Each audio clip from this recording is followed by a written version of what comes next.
Na tukiangazia pandashuka za sekondari msingi, tuelekee katika eneo la kaskazini mwa bonde la Ufa ambapo idadi ndogo ya walimu waliofunza sekondari msingi wanalalamikia ukosefu wa mahabara, mkanganyiko kwenye mtaala wa masuala ambayo yameendelea kutia dosari hatua ya serikali kufanikisha masomo kwenye shule hizo. Elvis Kosgei anatathmini zaidi kutoka kaunti ya Nandi.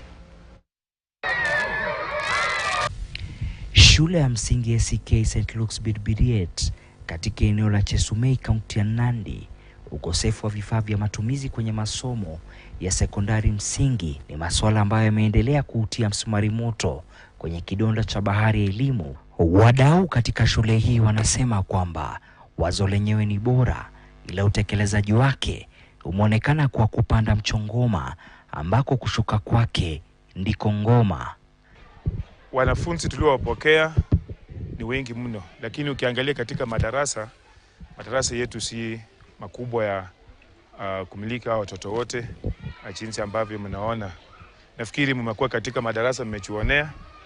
So si serikali tafadhali iingilie kati kwa haraka. The major problem is the issue of textbooks and the number of the teachers that we really have as far as JSS is concerned.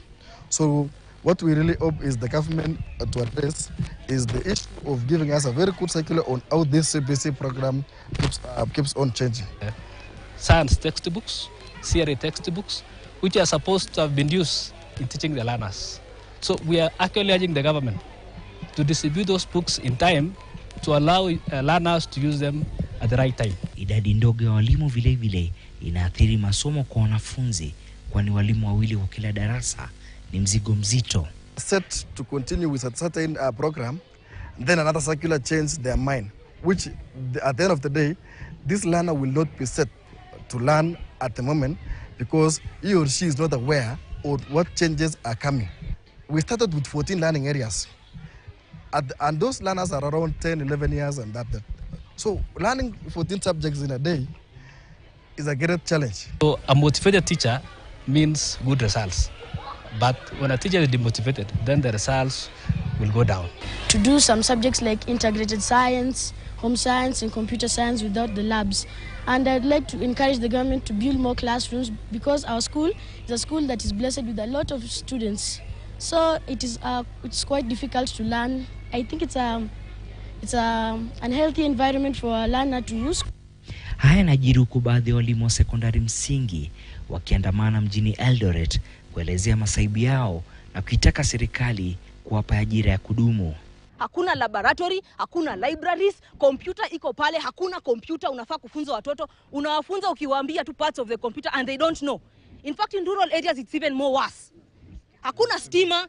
In every place, when you open the JSS, the content of the JSS, in every place they tell you, using a digital device. Now, using a digital device, there's no Wi-Fi in those schools. When you talk to the HOI to even buy for you, even bundles, because 17,000 cannot buy for us bundles. So you talk to them, they just tell you, you teach. Teach and go. So you want us to teach and go, but the mwanafunzi yule ndiye anaumia. So we are not going back to those schools without the PNP letters. Let them confirm us. Even when they will pay us in the next 6 months, we are ready. We are tired. Even 1 year, we are not going back to those Shakahola schools. We are not going back there without the PNP letters. We are tired. Huku masomo ya sekondari msingi yakiwa yamejikita katika himaya za shule za msingi ambapo vifaa na madarasa ni machache mno, wito umetolewa kwa serikali kuboresha miundo msingi endapo ina nia ya kufanikisha mfumo huu wa elimu. Elvis Kosgei, KTN News, katika kaunti ya Nandi. Tukisalia kwenye hilo, tuzamie makala mengine maalum kuhusu pandashuka za elimu ya sekondari msingi. Tukiangalia vile vile sekondari ya hiyo ya ngazi ya chini, tuelekee kwenye eneo lingine ambapo elimu ya sekondari ya msingi ina mafanikio na vile vile pandashuka zake. Imebainika kuwa baadhi ya shule za umma zimekumbana na changamoto nyingi tu za kufanikisha masomo hayo, kinyume na ilivyo kwenye shule za kibinafsi. Kwenye taarifa hii, Clement Masombo anaeleza jinsi hali hii inavyoathiri masomo ya wanafunzi na hata maisha yao ya baadaye.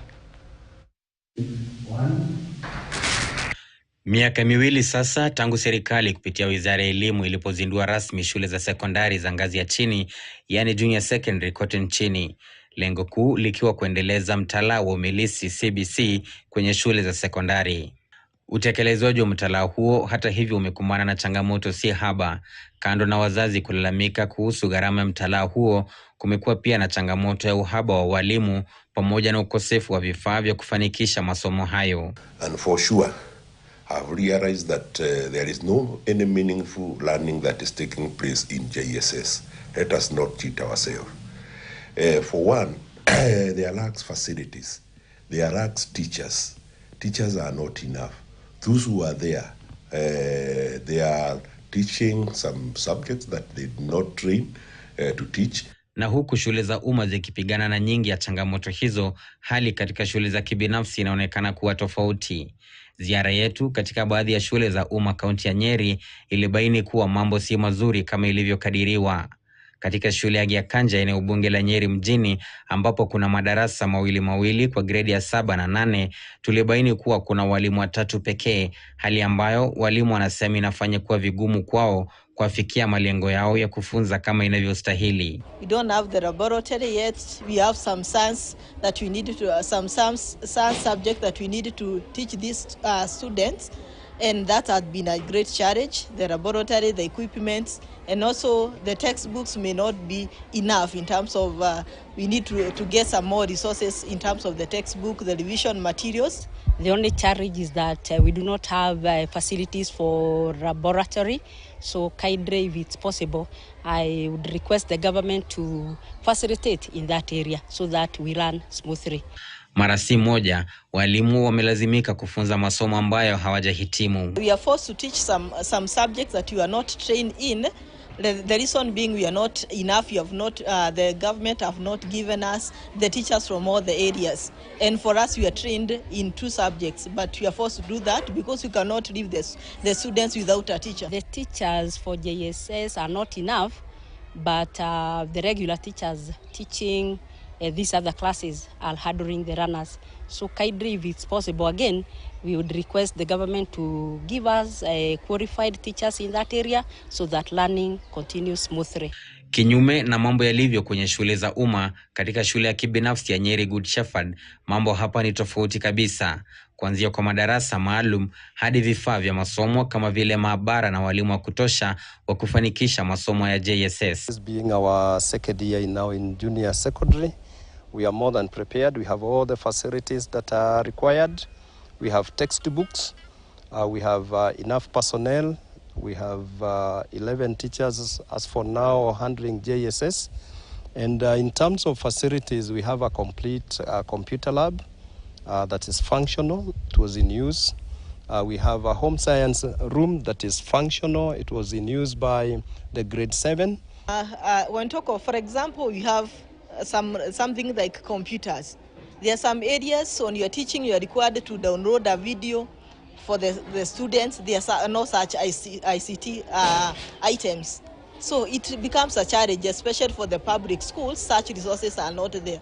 And the same the students are supposed to compete with other students in private school. Wadau katika sekta ya elimu wanaendelea kutoa shinikizo kwa serikali kuangazia changamoto zinazokumba sekta ya elimu, ikiwemo kuajiri walimu wa kutosha. For one, we demand that they be employed on permanent and pensionable basis. Clement Masombo, KTN News, kaunti ya Nyeri. Na mtazamaji, kufikia hapo